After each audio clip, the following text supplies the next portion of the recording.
Where did the inception of rollups come from? So if you guys have not heard of this phrase before, the blockchain trilemma is essentially a pick-two solution between security, scalability, and decentralization.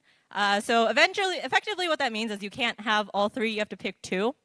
What that also means is the Ethereum community has picked security and decentralization. So what that looks like for you is what it looks like for this guy, right? It's a big UX problem. Transactions throughput takes a long time. That is a barrier to entry for kind of new people into the space.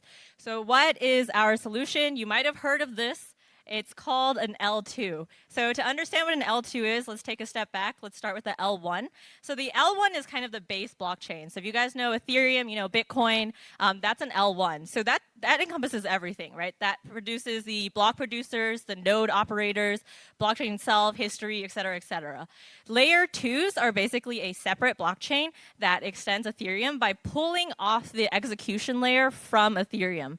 And what is special about it is it posts all the data back to Ethereum and guaranteeing something called data availability. So data availability should set off a light bulb in your head. This is a very important concept that will kind of thread through the rest of, you know, when you talk about L2s in the space in general. Side note, so like little things just to keep aware of, some stuff like other scaling solutions you might have heard of in kind of the beginning was something like Polygon proof of stake. That is a side chain. So side chains are also separate blockchains, but it's a two-way bridge. So all of that information is still stored on Polygon. It is not brought back to Ethereum. So you don't have that same security guarantee, which is why, you know, Ethereum kind of started taking this L2-centric roadmap. So let's dive in a layer deeper. So L2s, there's a lot of different solutions. Rollups have been kind of the canonical, most supported one. How does that work exactly?